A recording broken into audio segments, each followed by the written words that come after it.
ẹni tájọ́ ṣanọ́dà ó ti kú ó ti lọ o ẹni tájọ́ ṣe ní o ó lè dọ̀la ká má rí mọ́ ọlọ́run ò gbowó kó gbébi kò gba nǹkan kan lọ́wọ́ mi o kó tó dá mi sí kò gba nǹkan kan lọ́wọ́ mi ẹ máa ní orin ni olórí ọ̀dọ́ fi wọlé lẹ́nu orin ọpẹ́ bẹ́ẹ̀ ni ẹ jẹ́ ká máa dúpẹ́ torí pé kí ni ọ̀rọ̀ wa tọ́pẹ́ ọ̀pọ̀ òjò báyìí òun ló ti rọ̀ tílẹ̀ ti fà mu ẹ jẹ́ máa dúpẹ́ ipòkípò tí ẹ̀dá bá wà ẹ jẹ́ máa dúpẹ́ o ọ̀pọ̀ lájọ ṣe àná tájọ ṣe òní o ọ̀pọ̀ lájọ wà lánàá tí ò wà lẹ́ni o bẹ́ẹ̀ ni ọ̀pọ̀ lájọ wà lẹ́ni tí ò dẹ̀ ní sí lọ́la àfihànwọ́ o àfihànwọ́ àsìkò wọn òun ló tó kálukú bá ti dé bus stop á bọ́lẹ̀ ní bus stop gbogbo wa àjọ wà ní ìrìn àjò ni a wà nínú ọkọ̀ tó ń rìn ni kálukú bá ti dé bus stop tiẹ̀ á bọ́lẹ̀ lágbára ọlọ́run gbogbo àwọn tí ọ̀n wá sí mọ́ ọlọ́run fọ̀run kẹwọn á dẹ̀ tẹ́ wọn sáfẹ́ rere àwọn tá a fi yọ̀ wọ́n o àwọn tá a rẹ̀ kú náà á jọ gùn lẹ́mìí ní ayọ̀ àti àlàáfíà ara àlera burúkú kankan àrẹ̀lígbọ́kú ara wa bẹ́ẹ̀ ni eléyìí mo fi wọlé sórí ètò lọ́jọ́ tòní ètò bó ṣe ń lọ lórí ìkànnì tí a wà yìí ìkànnì NIGBATI TV channel 137 inú Star Time ojú ibẹ̀ gangan ibẹ̀ ni a wà máa sọ fún yín pé ìgbádùn tí yín sẹ̀ òun ni iṣẹ́ tiwa ní NIGBATI gbogbo nǹkan tó bá fẹ́ làwọn máa fún yín lórí ètò tó eléyìí mo fi wọlé sórí ètò yín ètò wa bó ṣe ń lọ orúkọ tèmi ò yí padà o Tajudeen Adébáyọ̀ tí gbọ́n mọ̀ sí olórí ọ̀dọ́ ọmọ níyà mẹ́ta bàbá kan kò sówó kò sọ̀rọ̀ gbéfe ó ti gbé ẹ wá kan fìdílé àbí kẹ fìdílé nǹkan ẹ pẹ́ bí ẹ para ẹ pojú mọ̀ pé ètò bó ṣe ń lọ ti bẹ̀rẹ̀ ẹ gẹ́gẹ́ bẹ́ẹ̀ ṣe mọ̀ pé abala lábala ni ètò bó ṣe ń lọ abala ilé ọgbọ́n ó wà ń bẹ̀ ibi tá a ti máa sọ ìtàn tí ẹ bá ti send sí wa ìtàn tí ẹ bá ti send sí wa ó la máa kà jáde lórí ètò abala ṣẹ́mi ẹ̀gbẹ́ a máa béèrè ìbéèrè èèyàn mẹ́ta àkọ́kọ́ tó bá gba ìdáhùn náà ló máa gba recharge card network tó bá ti ń lò program tí mo ṣe ní lọ́sẹ̀ tó kọjá lọ èèyàn mẹ́ta ló gbà tó máa tó àkókò máa dárúkọ wọn àdẹ̀ ti fún ọ ní recharge card wọn torí náà ẹ máa wo ilé ọgbọ́n ẹ máa wo bó ṣe ń lọ báwo ló ṣe ń lọ lọ́rọ̀ tí tẹ bá ti táìpù ẹ̀ báwo ló ṣe ń lọ nǹkan tó ń lọ lọ́dọ̀ ilé ilé kódà abala bó ṣe ń lọ gan bẹ́ẹ̀ ń ṣe òkú àgbà ni ìsọmọlórúkọ ìgbéyàwó ìṣílé àti bẹ́ẹ̀ bẹ́ẹ̀ lọ tẹ bá ti fídíò ẹ̀ ìṣẹ́jú kan àbí ìṣẹ́jú méjì màá ṣù ẹ̀ lórí abala bó ṣe ń lọ kódà tá a ti dé àkókò abala bó ṣe ń lọ àmàdé ibi tí ọmọ àbùtó kan tó ti ń ṣe ìkómọ ọmọ àbùtó kan tó ń ṣe ìkómọ nílùú Èkó mi báyìí àbùtó ní ìpínlẹ̀ Kwara State bó ṣe ń lọ lọ́dọ̀ tí wọ́n dẹ tó bá tó àkókò a máa wo fídíò náà tó ẹ ti wá kan tìbílẹ̀ abẹ́ ti fìdílé nǹkan tí n bá lọ sókè lọ tí n bá padà dé màá bọ́ sí agbami ètò mò ń bọ̀. ẹ káwọn padà sórí ètò yín ètò wa bó ṣe ń lọ bó ṣe ń lọ lètò ètò ni bó ṣe ń lọ gẹ́gẹ́ bí mo ṣe sọ pé tí n bá lọ tí n bá dé a máa bọ́ sí agbami ètò ṣé ẹ ti pe ẹbí ẹ ti para ẹ ti pojú náà pé ètò bó ṣe lọ ti bẹ̀rẹ̀ lórí ìkànnì tí a wà yìí náà ni channel 137 inú Star Time a dẹ̀ tún ní app lórí Android phone Avo TV nǹkan tó bá ti ń gbé wá ẹ máa tẹ̀lé bá ṣe ń lọ tó bá ṣe ń tẹ̀lé ẹ débi tẹ́ lọ ẹ gẹ́ẹ̀tì NIGBATI gangan lórí Avo yẹn tó bá ti mú Android phone ní dání ẹ kàn tẹ Avo nǹkan tó bá ti ń gbé wá tó bá ti ń tẹ̀lé ẹ dé ojú NIGBATI gangan bẹ́ẹ̀ ni àtúwà lórí Android phone náà tó ìtàn tí mo fẹ́ sọ lọ́jọ́ tòní ó sọ sí ni lẹ́nu ó buyọ̀ sí ìsónì kò sí pọ́nlá iyọ̀ sì ní kò sí tú dànù arábìnrin kan ni ló tẹ àtẹ̀jíṣẹ́ sí mi arábìnrin yìí ọ̀hún forúkọ wọn sí wọ́n ní kí n má dárúkọ àwọn wọ́n ń gbé ní ìlú Èkó yìí ìlú Èkó tí a wà yìí náà ni wọ́n ń gbé ní ìlú Èkó yìí wọ́n sọ wípé ìyá àti bàbá àwọn nìkan náà bí nígbà tí ìrẹ́pọ̀ ń lọ nínú ẹbí ìyá bàbá àti ọmọbìnrin tí wọ́n bí tí ìrẹ́pọ̀ ń lọ ẹ máa dé o ẹ máa fún arábìnrin yìí ẹ máa fún nímọ̀ràn ó ní òun fẹ́ gba ìmọ̀ràn kí ni kóun ṣe ó náà mọ̀ pé àwọn ọlọ́gbọ́n ló ń gbọ́ ètò bó ṣe ń lọ ẹ wo gbà tí ọdún ń gorí ọdún tí oṣù ń gorí oṣù tí ọ̀sẹ̀ tó ń gorí ọ̀sẹ̀ ní ìrìn àjò yẹn ni ó fi yẹ rẹ ìyá àwọn olóòrẹ ìyá àwọn torí pé débi pé ó rẹ ìyá àwọn débi pé wọ́n kàn gbọ́n lọ sí ilé ìwòsàn káàkiri àwọn sọ pé lórí àárẹ̀ gangan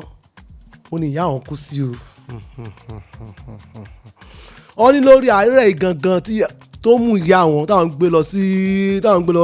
ìyá àwọn lọ sí ilé ìwòsàn káàkiri bàbá àwọn dẹ̀ ti náwó wọ́n ní lórí àárẹ̀ ni ìyá àwọn kú sí ẹ wò ó ojú tẹ fi ń wò mí ò lè fọ́ o bẹ́ẹ̀ ni etí tẹ fi ń gbọ́ mi kò lè di mo ní kẹ́ wá nǹkan fìdílé àbí kẹ́ fìdílé nǹkan ẹ máa dá sótò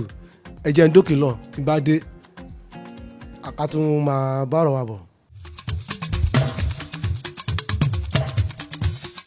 ẹ tún káàbọ̀ padà sórí ètò yín ètò wa bó ṣe ń lọ lètò ètò ni bó ṣe ń lọ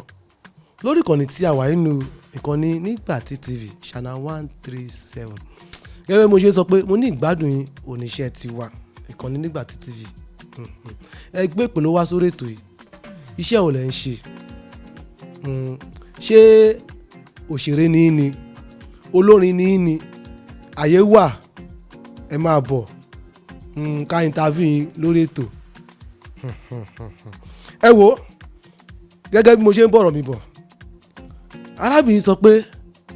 ìgbà tí àwọn tó ń jẹ́ pé Ọlọ́run ẹ mọ̀ àwọn ẹbí ará wọ́n gbìmọ̀ pọ̀ wọ́n ṣe mítí wọ́n ṣèpàdé pé tí ìyàwó bá sí mọ́ kó wá ẹlòmífẹ̀ẹ́ kò ṣáà lè máa dá gbélé pẹ̀lú ọmọ tó bí ta ló máa bá tọ́mọ àwọn ẹbí àtàrà wọ́n ní kí bàbá àwọn kó fẹ́ ìyàwó mi kí má fọ̀rọ̀ gùn lórí rìn nítòótọ́ bàbá yìí wọ́n pàdé arábìnrin kan wọ́n dẹnu kọ́ sí arábìnrin náà kò ṣe méní kò ṣe méjì wọ́n ló gbà wọ́n ní arábìnrin náà ó gbà sí bàbá àwọn lẹ́nu àwọn jọ ń gbélé ìyàwó bàbá àwọn àti bàbá àwọn àtàwọn ọjọ́ ń gbélé ìgbà tó ọdún ń gorí ọdún oṣù ń gorí oṣù ọ̀sẹ̀ ń gorí ọ̀sẹ̀ arábìnrin yìí ó fi oyún ṣoyún ó fẹ́ ìgbọ́mọpọ̀ ó wá bí ọmọkùnrin làǹtìlanti fún bàbá àwọn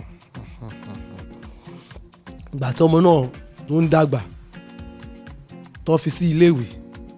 ìgbà tó yá ni ìyàwó bàbá wọn ó wá sọ fún bàbá wọn pé kó má ràn àwọn lọ sí iléèwé mọ́ pé ọmọ ọkùnrin ni kó gbájúmọ́ pé òun gangan òun ló máa gbé ògo ìdílé sókè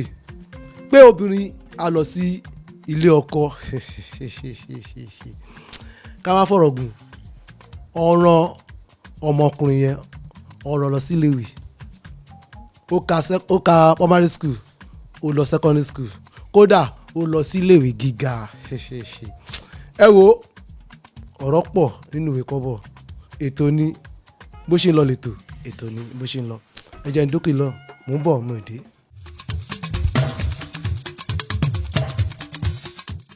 ẹ tún kábọ̀ padà sórí ètò yín ètò wa ọ̀rọ̀ ọmọkùnrin yìí ọ̀rọ̀ lọ sílé ìwé ó lọ primary school ó lọ secondary school kódà ó tún lọ sí ilé ìwé gíga ó parí ilé ìwé gíga tán ó wá kókó ríṣẹ́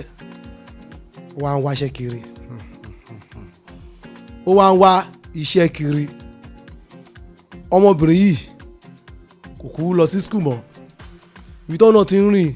gbèrè òun náà ṣe alápàdé ọkùnrin kan ọ̀nà ọkùnrin táwọn á pàdé ó ṣe di London dé ni ọmọ London tó ṣe dé láti London làwọn pàdé kódà àwọn náà ṣe méní wọ́n ṣe méjì wọ́n gbà fún ó dẹ̀ wà lọ́wọ́ ọkùnrin tí àwọn pàdé ó wà lọ́wọ́ ọkùnrin táwọn pàdé ṣé mo rò pé ẹ̀ ń de ìtàn tí mò ń bá bọ̀ yìí ẹ máa fún arábìnrin yìí ẹ máa fún ní mọ̀rọ̀ kí ni kó ṣe ẹ̀yin náà báwo ló ṣe lọ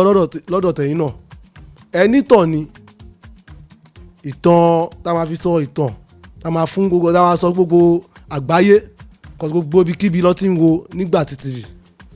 ilẹ̀ aláwọ̀ dúdú wa yìí kódà ilẹ̀ aláwọ̀ funfun ọ̀hún wà ń bẹ̀ gbogbo olú ló ti ń wò mí báyìí so ìtàn tẹ́nu bá ní ẹ kàn táìpù ẹ̀ àbí kẹ́ ẹ sọ sórí WhatsApp nọ́mbà mi náà ló ń kọjá lójú ìran yẹn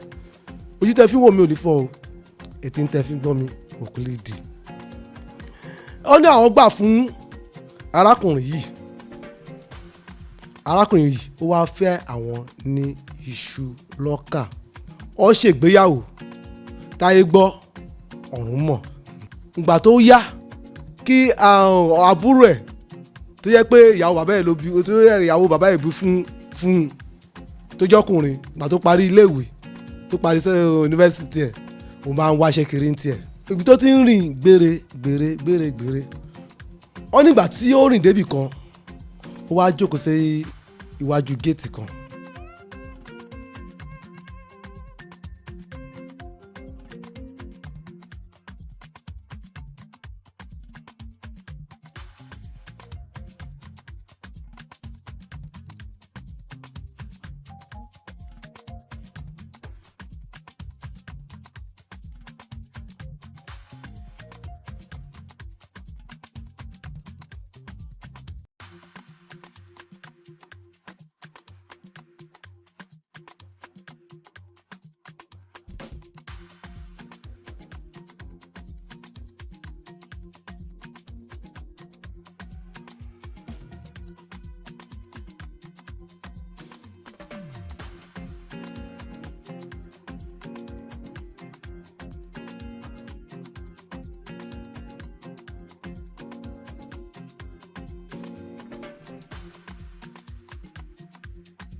àwa márìdì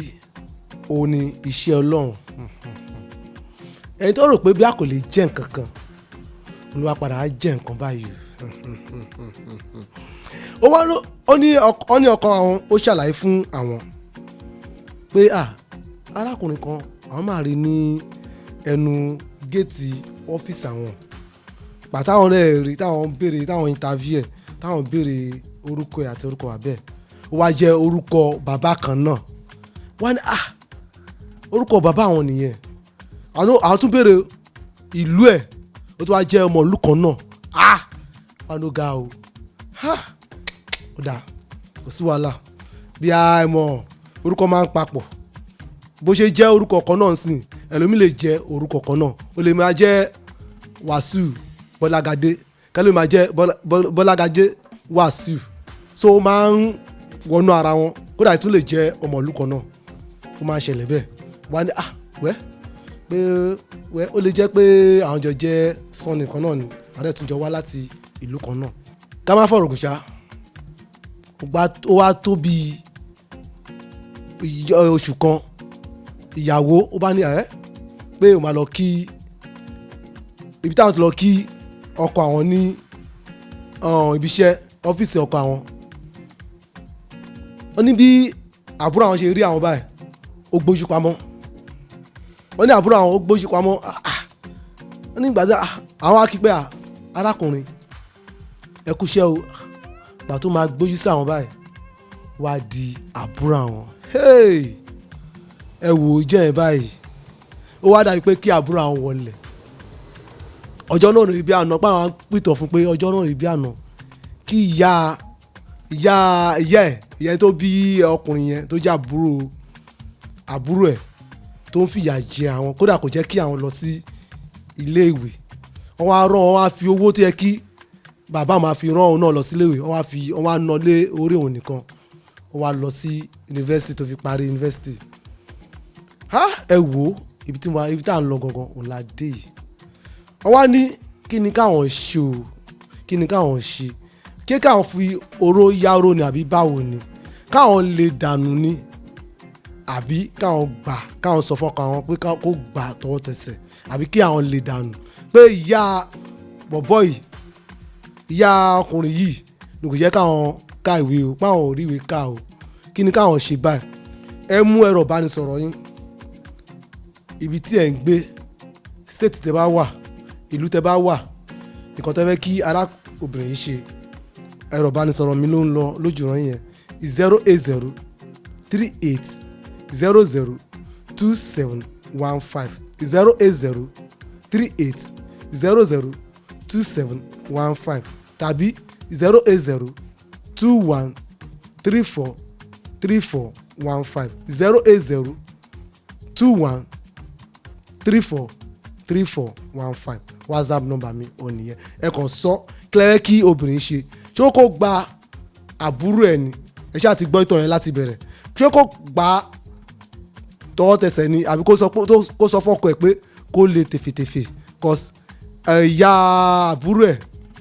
pé ìyá ọ̀tọ̀ọ̀tọ̀ ló bí wọn, gbà tí ìyá rẹ̀ ti ẹ̀ kú ni bàbá ẹ̀ ló fẹ́ ìyá àbúrò ẹ̀. Ṣé kó gbà ni àbí kí ó sọ fọ́kọ wọn pé kí ọ lè tèfètèfè. Ẹ fún arábìnrin ẹ fún nímọ̀ràn. Tí bá lọ tí bá dé a máa bọ́ sí abala bó ṣe ń lọ. Báwo ló ṣe ń lọ sọ́dọ̀ yín, ọ̀dọ̀ yín tẹ́ wà, agbègbè tẹ́ ń gbé, ìlú tẹ́ wà, state tẹ́ ń gbé, ìjọba ìbílẹ̀ tẹ́ ń gbé, kí ló ń ṣẹlẹ̀ ń bẹ̀. Ẹ̀ ń ṣe òkú àgbà ni, ìsọmọlórúkọ, ìgbéyàwó, kódà ẹ̀yin wá ẹ fẹ́ wá sórí ètò kẹ́ sọ ọ̀rọ̀ ìgbésí ayé yín kẹ́ sọ fáwọn ọmọ aráyé. Wọ́n máa fún nímọ̀ràn. Ẹ tí ẹ ní àǹfààní láti wá sórí ètò kí n fi ìfọ̀rọ̀wérọ̀ pẹ̀lú yín, kí n interview yín lórí ètò, kẹ́ fi ọ̀rọ̀ ìgbésí ayé yín kẹ́ sọ fún gbogbo aráyé pé báyìí a lè rí èèyàn tó máa ràn yín lọ́wọ́, lórí ètò. Ẹ máa bọ̀, ẹ wà àǹfààní wà tá a bá fẹ́ wá. Ẹ jẹ́ ń lọ, tí n bá dókè lọ, tí n bá fẹsẹ̀ rájò, tí n bá padà ká bọ́ sí abala bó ṣe ń lọ. Mò ń bọ̀, ẹ jẹ́ ń fẹsẹ̀ rájò. Ẹ tún káàbọ̀ padà sórí ètò yín, ètò wa bó ṣe ń lọ. Bó ṣe ń lọ lètò, ètò ni bó ṣe ń lọ. Abala ìtàn òun láti sọ yẹn. Ẹ fún ẹni nímọ̀ràn. Ilé ọgbọ́n òun láti sọ yẹn, abala ilé ọgbọ́n, ẹ fún ẹni nímọ̀ràn. Tó abala bó ṣe ń lọ. Bó ṣe ń lọ lètò, ètò ni bó ṣe ń lọ. A ti bọ́ sí abala bó ṣe ń lọ. Bó ṣe ń lọ ní ìlú àbòtó, àbòtó ọjà gangan. Bó ṣe ń lọ ní ìlú àbòtó ọjà ní ìpínlẹ̀ Kwara State, tí ìkọ́nú àwọn ọmọ àbòtó tó ń jẹ́ Mr. Alhaji Ganiu Alaro. Alhaji Ganiu Alaro tó ti ń ṣe ìkómọjáde. Wọ́n tẹ̀sẹ̀ sí mi, wọ́n fi ránṣẹ́ sí mi. Ẹ̀yin náà wá ní bó ṣe ń lọ lọ́dọ̀ yín náà, ẹ̀ ń ṣe òkú àgbà, ìsọmọlórúkọ, ìgbéyàwó àti bẹ́ẹ̀ bẹ́ẹ̀ lọ. Tẹ́ bá ti fídíò ẹ̀ bí ìṣẹ́jú kan àbí ìṣẹ́jú méjì kan tẹ́ bá ń ṣe ẹ̀kọ́ sísàlẹ̀. Alhaji Ganiu àbòtó, ọmọ àbòtó ní àbòtó ọjà, Ganiu Alaro ọmọ àbòtó ọjà ní ìpínlẹ̀ Kwara State. Eléyìí wá ní Alhaji Wahab Adisa Mr. Fuji lecturer ọmọ ìlú yín wọ́n ní ká kí yín wọ́n ní ká bá wọn kí yín pé ẹ kú ọmọ náà ọlọ́ àwò ọlọ́ àdásí tí ẹ bá ń gbọ́ tí ẹ bá ń wò mí báyìí Alhaji Dr. Wahab Adisa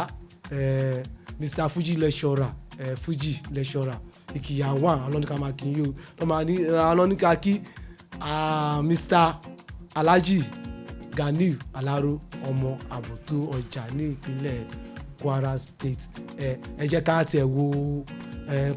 pàtí kọ̀mọ̀ ẹ já débẹ̀.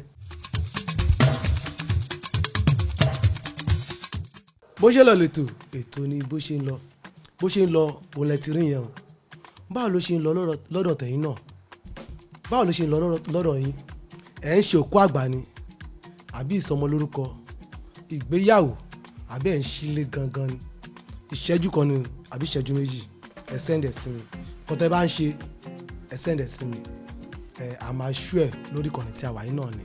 ìkànnì NIGBATI TV channel 137 inú star time bẹ́ẹ̀ kankan láwọn ojú bẹ́ẹ̀ kankan lẹ́wà ẹ ṣe mistake rárá tó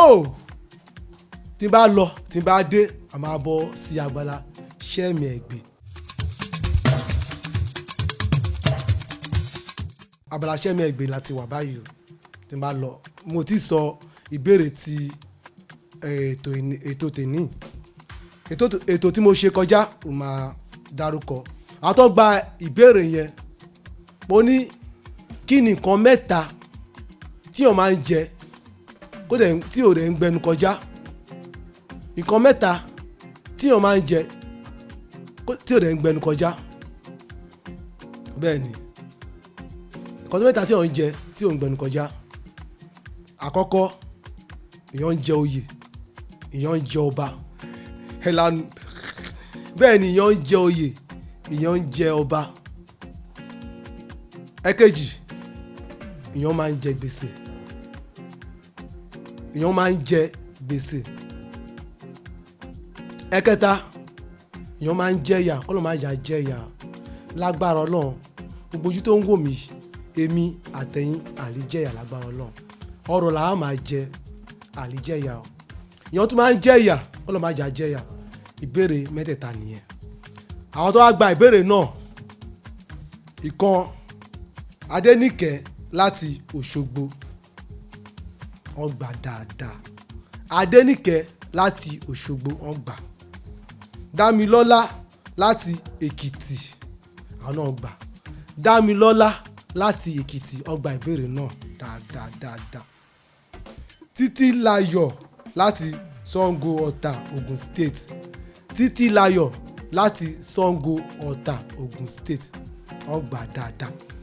so ẹ wá àkọ́dì fìdílé àbí kẹ́ fìdílé nǹkan àti fún wọn ní research card tó yẹ kán gbà àti fún wọn àti dúpẹ́ àti pè mí àti dúpẹ́ so ẹ̀yin náà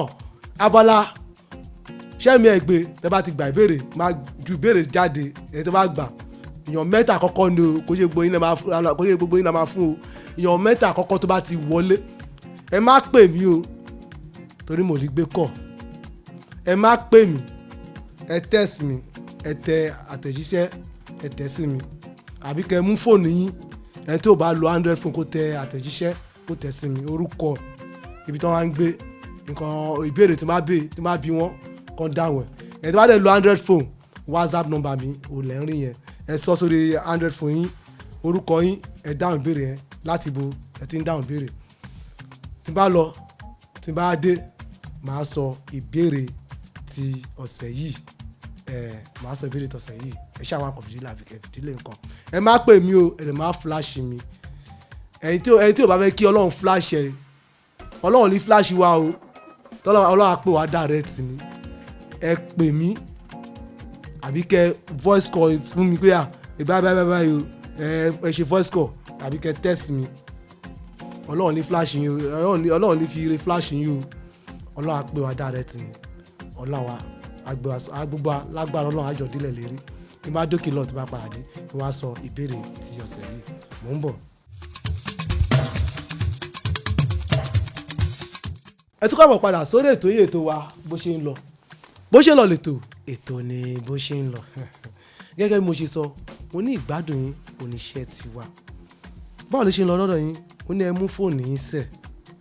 tí ẹ bá lè wá sórí ètò nǹkan tí ẹ fẹ́ káwọn aráyé bá yín dá sí ìtàn yín ẹ fi tẹ àtẹ̀jíṣẹ́ ẹ fi sẹ́ndẹ̀ sí mi àbí kẹ́ sọ lórí fóònù kan báyìí ló ṣẹlẹ̀ sí yín o ẹ fẹ́ kí àwọn aráyé kan bá yín dá sí kan fún yín nímọ̀ràn máa sọ kí ni iṣẹ́ tí mo gbà iṣẹ́ tí mo gbà náà ni kẹ́ lè máa gbádùn wa dáadáa bó ṣe ń lọ lẹ́tọ̀ ètò ni bó ṣe ń lọ tó ìbéèrè ti ọ̀sẹ̀ yìí ẹyẹ mẹ́wàá ó wà lórí igi ẹyẹ mẹ́wàá ó wà lórí igi àwa mọ́kò àsọ̀kò pa ẹyọ kan mélòó ló kù ẹyẹ mẹ́wàá ó wà lórí igi àmú òkò àfipẹ́ ẹyọ kan bẹ̀ mélòó ló kù kódà kò ṣe ọ̀rọ̀ Yorùbá nìkan la máa sọ àmọ́ àbí kò ṣe ìbéèrè Yorùbá nìkan la máa béèrè àbí òwe àbí ìbéèrè Yorùbá current affair náà máa wà ń bẹ̀ àbí ń ṣí ara létí ni àbí ń ṣí ara wa létí ni current affair náà máa wà ń bẹ̀ so mo ní ìbéèrè àkọ́kọ́ ìbéèrè méjì náà ni wàá béèrè ìbéèrè àkọ́kọ́ ẹyẹ mẹ́wàá wà lórí igi amókò àfipẹ́ ẹyọ kan mélòó ló kù báyẹn ẹ mú fóònù yín àtẹ̀jíṣẹ́ iye tó bá kù ẹ kọ síbẹ̀ orúkọ yín agbègbè tẹ́ ń gbé state tẹ́ wà ẹ kọ síbẹ̀ àbí tẹ́ bá ń lo Android phone ẹ gbé fóònù WhatsApp number mi ló ń lọ lójú ràn yẹn ẹ sọ síbẹ̀ ẹ orúkọ mi láti lágbájá ọmọ tàmẹ̀dù ọmọ ìpínlẹ̀ báyìí ẹ sọ síbẹ̀ ẹ dáhùn ìbéèrè yín so ìbéèrè àkọ́kọ́ nìyẹn ìbéèrè kejì current affair ni ta ni obìnrin tó kọ́kọ́ wa mọ́tò nílẹ̀ Nàìjíríà wà yìí obìnrin kí ni orúkọ obìnrin tó kọ́kọ́ wa mọ́tò nílẹ̀ Nàìjíríà wà yìí ẹ dárúkọ obìnrin tó kọ́kọ́ wa mọ́tò nílẹ̀ Nàìjíríà wà yìí tó tí n bá lọ tí n bá dé kí wọ́n máa múra àti palẹ̀mọ́ ètò tó mò ń bọ̀ mo ìdè.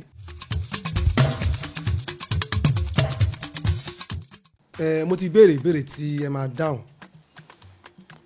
mo wá fẹ́ abala kan kí n tó máa lọ lórí ètò ẹ̀kú àtijọ́ ni ẹ̀tẹ̀ ti rí ti pẹ́ ẹ̀tẹ̀ jọ ṣe kékeré ẹ̀tẹ̀ jọ lọ sí primary school bí ìlú òkè ni bí Kwara state ni àbí Ògùn state àbí Èkìtì gbogbo akọ́kọ́ lẹ́ ti jọ lọ sí school ìwọ wá padà sí Èkó ẹ wá mọ ibi tí ẹ wà mọ́ orí ètò náà ó lè ṣeé ṣe kẹ́ pàdé lórí ètò bó ṣe ń lọ ẹ mú ẹ̀rọ ìbánisọ̀rọ̀ yín tó bá pẹ́ Android phone ẹ̀ ń lò èmi ni ọmọ lágbájá ọmọ tàmẹ̀dù orúkọ báyìí ni a jọ lọ síléèwé báyìí a jọ lọ síléèwé báyìí orúkọ tí à ń pera wa nílé àbẹ́jọ ẹni tẹ́jọ kọ́ṣẹ́ nìkan náà ẹni tó wá ṣe freedom àbẹ́ ẹ̀tẹ̀ ṣe tán ẹni tí kó kúrò ní agbègbè tẹ́ ń gbé ẹ̀pẹ́ lọ síbòmíì wọ́n ní 20 ọmọdé kò lè ṣeré fún 20 ọdún tó abala ẹ̀kú àtijọ́ òun nìyẹn ẹ mú fóònù yín ẹ tẹ orúkọ yín síbẹ̀ ibi tẹ́ ti gbà mọ́ra yín orúkọ tẹ́ ń pera yín àbí ẹni tẹ́ bá ń lo Android phone ẹ sọ èmi ni lágbájá ọmọ tàmẹ̀dù àjọ lọ sí iléèwé báyìí ń pè mí ní ẹnu òṣè ni báyìí guy name aka so ẹ sọ sórí ọ̀rọ̀ nǹkan tẹ́ ń voice fún mi ẹ sọ síbẹ̀ ó lè ṣeé ṣe kẹ́ pàdé ara yín lórí ètò bó ṣe lọ lẹ́tọ̀ ètò ni bó ṣe ń lọ tó ojú tẹ́ fi wò mí olùfọ́ o etí tẹ́ fi ń gbọ́ mi kò lè dì mo dúpẹ́ lọ́wọ́ àwọn kameramá mi ojú lẹ fi ń ṣiṣẹ́ o ojú yín o kò lè rí elédè yín o lágbára Ọlọ́run ẹ̀yin tẹ́ fi ń wò mí náà ojú tẹ́ fi ń wò mí kò lè rí elédè yín o bẹ́ẹ̀ ni ojú tèmi náà kò lè rí elédè mi o lágbára Èdùà mo kí kameramá mi àkọ́kọ́ Wálé mo kí ẹ àkúṣẹ́ ọ̀la àpò alérè ẹnu òṣè náà mo kí wọn náà àkúṣẹ́ ọ̀la àpò alérè mo dẹ̀ kí pòdúsà mi ó di mo kí òun náà bẹ́ẹ̀ ló ń wọlé lẹ́mẹ̀wá báwo ni ṣé ètò ti bẹ̀rẹ̀ ó yá so mo kí òun náà ṣiṣẹ́ takuntakun àkúṣẹ́ ọlá àpòǹgbàlérè mo dẹ̀ kí aláṣẹ àpàṣẹ ìkànnì tí a wà yìí NIGBATI TV channel 137 starter mo kí wọn torí tó bá sí àwọn kò lè sí olórí ọ̀dọ́ o tó bá sí ìyá àti bàbá mi tó sí ọlọ́run gan àkọ́kọ́ tó bá sí ọlọ́run kò lè sí olórí ọ̀dọ́ tó bá sí ìyá àti bàbá mi kò lè sí èmi náà tó bá sí ẹ tó ní NIGBATI aláṣẹ àpàṣẹ NIGBATI tó bá sí àwọn náà kò lè sí olórí ọ̀dọ́ tó mo dúpẹ́ lọ́wọ́ wọn ojú tẹ fi wo mi ò lè fọ etí tẹ fi gbọ́ mi ò lè di Tajudeen Adébáyọ̀ pé ọmọ sí olórí ọ̀dọ́ ọmọ níyà mẹ́ta bàbá kan kò sówó kò sọ̀rọ̀ gbé fíìmù ti gbé ẹ pè mí fún MC o tí n bá rówó mu fọ́ọ̀nì ẹ̀rọ bá mi sọ̀rọ̀ mi nìyẹn 08038002715 08038002715 àbí 08021343415 tó ìkórìtà tọmọ ènìyàn ti ṣubú ọlọ́run gbé mi kọjá ń bẹ̀ ìlú ìdọ̀fẹ́ ó yá.